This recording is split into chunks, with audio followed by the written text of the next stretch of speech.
Assalamualaikum warahmatullahi wabarakatuh. Kami dari kelompok 2 ingin mempresentasikan tugas perancangan dan pengembangan produk. Kami beranggotakan 3 orang yang pertama Buan Muhammad Miftahul Fikri, yang kedua saya sendiri Muhammad Fadil, dan Abdifal Alfiromensa.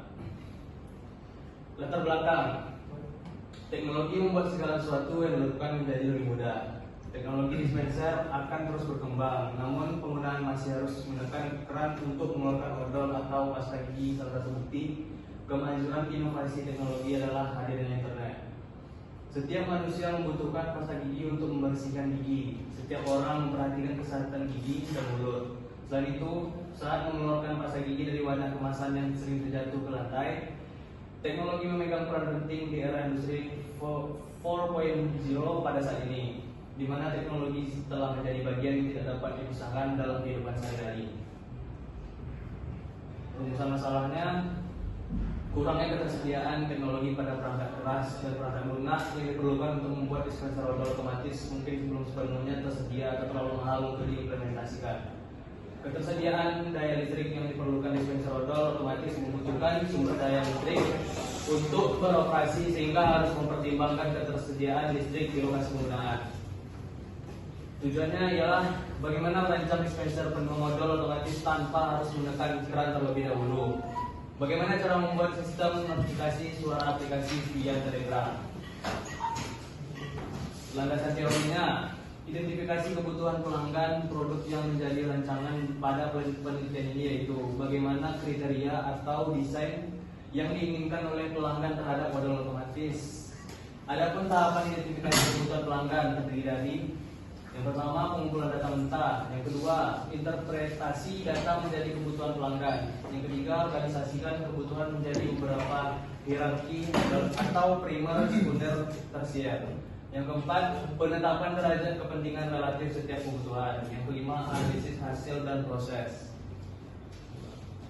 Kemudian landasan teori lanjutan. Pengertian Quality Function Deployment atau QFD adalah suatu metodologi untuk menerjemahkan kebutuhan keinginan konsumen ke dalam suatu rancangan produk yang memiliki perjalanan teknik dan karakteristik kualitas tertentu. QFD adalah metode perencanaan dan pengembangan secara terstruktur yang memungkinkan tim pengembangan mendefinisikan secara jelas kebutuhan dan harapan pelanggan dan mengevaluasi kemampuan produk atau jasa secara sistematik atau untuk memenuhi kebutuhan dan harapan tersebut. Ada 3 manfaat utama yang diperoleh bila menggunakan metode QFD, yaitu yang pertama, mengurangi biaya, yang kedua, meningkatkan pendapatan, yang ketiga, mengurangi waktu produksi. Lanjut, Matrix House of Quality atau HOQ atau rumah mutu adalah bentuk yang paling dikenal dari presentasi QFD. HOQ digunakan oleh tim di berbagai bidang untuk menerjemahkan persyaratan konsumen atau customer requirement, hasil riset pasar, dan benchmarking data ke dalam sejumlah target teknis prioritas. Tahap identifikasi kebutuhan pelanggan. Dalam mengidentifikasi kebutuhan konsumen ada beberapa langkah dalam pengembangan proses QFD. Pada matriks perencanaan produk 2 tahapan. Survei dilakukan untuk mengidentifikasi keinginan konsumen, dilakukan untuk mendapatkan pemasukan pengembangan produk, yaitu survei pertama menanyakan mengenai bagaimana kriteria atau desain yang diinginkan terhadap odol otomatis menurut keinginan konsumen. Yang kedua, konsumen diminta untuk mengisikan importainment rate dari setiap atribut yang diberikan atas skala dari 1 sampai 5, di mana 1 merupakan low importance dan 5 merupakan high importance. Kemudian didapatkan nilai rata-rata untuk setiap atribut guna memberikan rating untuk setiap atribut. Selanjutnya akan dilanjutkan oleh teman saya. Pengumpulan data yang dilakukan dalam pembuatan produk dispenser adalah otomatis. Ini adalah dengan melakukan penyebaran kuesioner. Telah dilakukan 2 penyebaran kuesioner, yaitu kuesioner terbuka dan tertutup. Data kuesioner populasi yang didapat adalah dari mahasiswa di Universitas Pemuda Negeri Riau. Yaitu sebanyak 30 orang. 1. Aman dipakai, 2. Mudah dibawa, 3. Harga terjangkau, 4. Desain minimalis, 5. Kualitasnya, 6. Teruji secara klinis, 7. higienis, 8. Praktis, ramah lingkungan, 9. Tahan lama, 10. Nyaman digunakan, 11. Tidak mudah berkarat, 12. Daya listrik rendah, 13. Desain yang elegan multifungsi, 15. Tombol sentuh otomatis. Baiklah, pengumpulan data. Dari pengumpulan data sebelumnya, kita dapat menyimpulkan dari hasil pengumpulan data kuesioner terbuka dan tertutup yang telah dilakukan perbandingan important to customer dari masing-masing item yang dinilai dapat menggambarkan sebagai berikut. Customer needs ada 6, yaitu 1. Aman dipakai, 2. Mudah dibawa, 3. Harga terjangkau, 4. Desain minimalis, 5. Kualitasnya, 6. Daya listrik rendah. Yaitu kita dapatkan skala dari aman dipakai, skala 1 sampai 5. Skalanya yang pertama 0, skala kedua didapatkan 3, skala ketiga didapatkan 10, skala 4 dapatkan 7, skala 5 didapatkan 10. N-nya itu 30. Mudah dibawa, skalanya 6, skala 2 3, skala 3 5, skala 4 10, skala 5 6.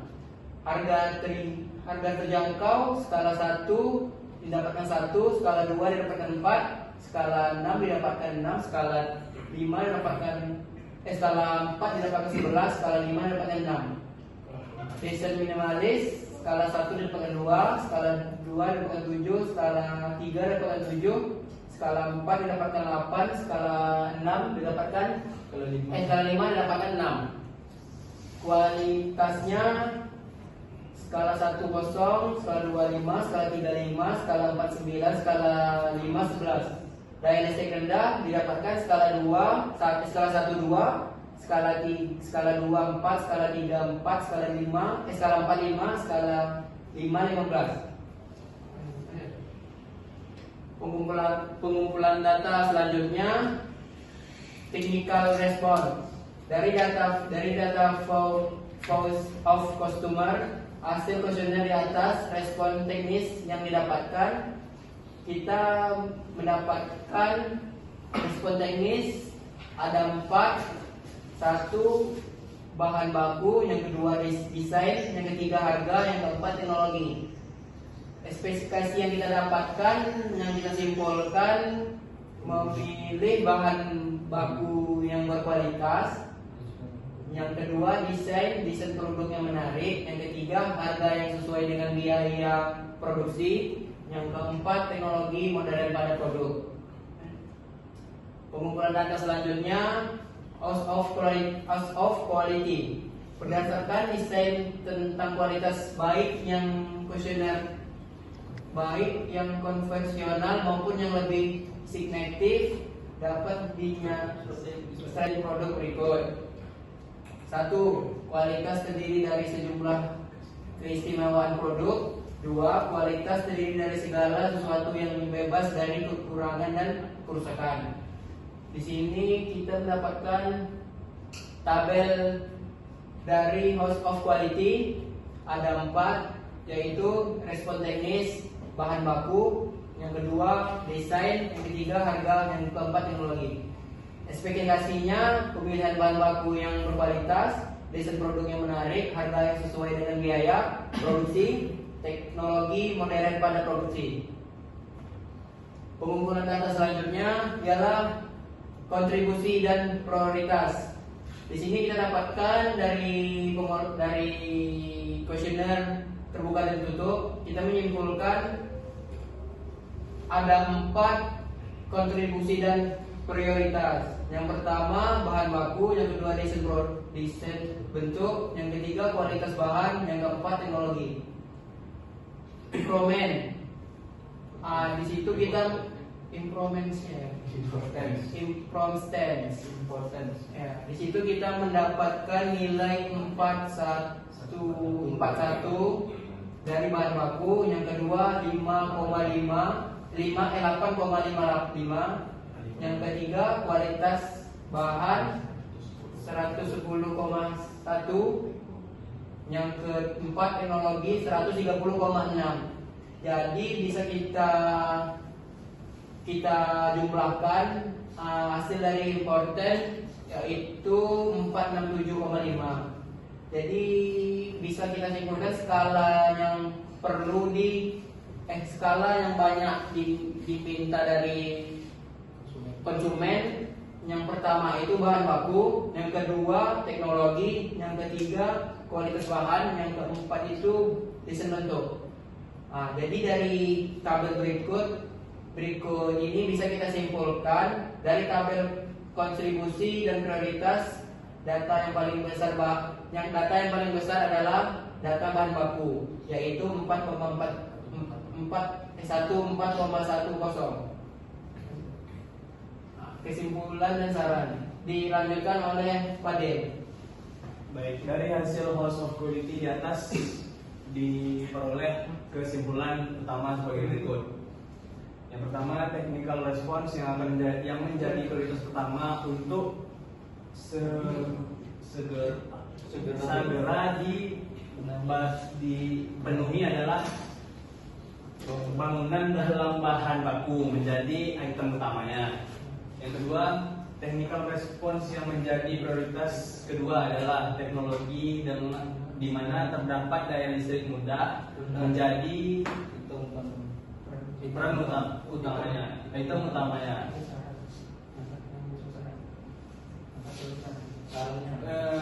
Kemudian sarannya itu dengan menerapkan prinsip-prinsip KFD di mana House of Quality merupakan tools utamanya dengan baik akan diperoleh prioritas pemenuhan terhadap voice of customer berdasarkan kemampuan perusahaan sehingga pelanggan akan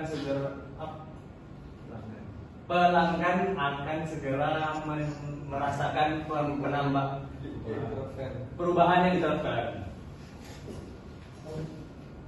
Sekian, terima kasih presentasi dari kelompok kami.